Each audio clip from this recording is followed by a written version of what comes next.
abakozi kye kimu ku ebyo ebisinga okutunuulirwa mu kampuni oba omulimu gwonna, era nga waliwo ekitongole ekivunaanyizibwa okulaba nga bali mu mbeera nnungi, mpozi n'okuba nga balina buli kye beetaaga okutuukiriza obuvunaanyizibwa bwabwe.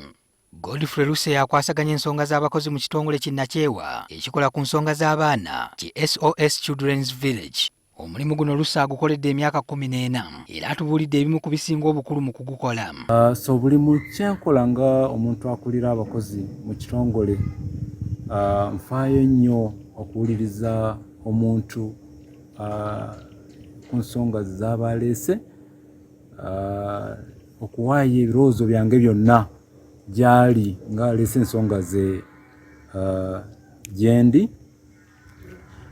Ebintu ebimu nga tebanajja na gyendi bwe mba nkimanyi, ngezaako nnyo okubitunulamu ne neetegeka okuwuliriza omuntu ono. Luse agamba nti mu kwasaganya ensonga z'abakozi olina okufuba okulaba nga bakubeeramu n'obwesige. Weetaaga okuba omuntu asobola okuuma ebyama, kuba omulimu guno ogw'okulira abakozi gubeeramu ebyama bingi ebikwatagana ku bakozi, famire zaabwe n'ebiralalala. So weetaaga okuba omuntu asobola okuuma ebyama nga tebajja kubiwulira walala nga tebivudde gy'oli. Ye Viola n'Omugisha agamba nti mu mbeera we yatandikira okukola omulimu guno ng'oluusi akaabira wamu n'abakozi abaabanga bamubuulidde ku nsonga zaabwe ez'omunda. Like someone would come and I would cry. You know, someone tells you something, you're like, oh my God, you're going through this. As you're giving a tissue, you're also picking one for your eyes. Kyokka ono gye yeeyongera okukola omulimu guno n'ayiga okuguma okusobola okuwuliriza ensonga z'abakozi okuzimalayo. Olw'okuba nga bawuliriza bingi okuva mu bakozi ab'enjawulo, bano oluusi kibayitirirako ne batuuka n'okwetaaga okufuna engeri gye beeteewuluzaako. I like exercise, so I find myself, for example, doing a lot of boxing. You know, when to box all these issues out. So sometimes we talk, what are you experiencing? So you build a support system around yourself, internally and externally.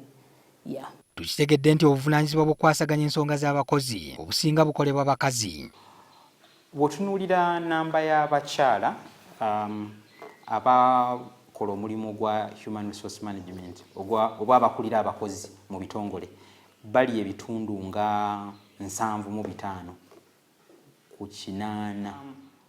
Environment mwe tubeera, omwana omuwala waba akula aba akuzibwa nga bamubuulira nti emirundi egisinga gezaako nnyo okumakinga sure nti osooka okutegeera embeera nga tonnakola ki, nga tonnajja ŋŋanga. Emirundi egisinga bw'otunulira omwana omulenzi bamugamba embeera gikole ki, jjaŋŋange nga bw'ejja. Naye ng'ate omulimu gw'okukulira abakozi gwetaaga nnyo okubeera omwegendereza, gwetaaga nnyo okuba nga obalansinga sayidi eno eya nannyini bizinensi ng'owuliriza n'eddoboozi eriva mu bakozi kuba gw'obeera ng'olutindo. Viola mu kitongole gye yasooka okukolera, ensonga z'abakozi zaali tezitwalibwa ng'ekikulu. Our company did not have the HR function, but there were so many HR issues. So behind my computer, I would find myself sorting out different HR issues. Wabula olw'embeera egenda yeeyongera okukyuka, abakwasaganya ensonga z'abakozi kaakano essira balissa nnyo ku mutindo omukozi gw'agenda okwongera ku kampuni okulaba ng'eyimirirawo.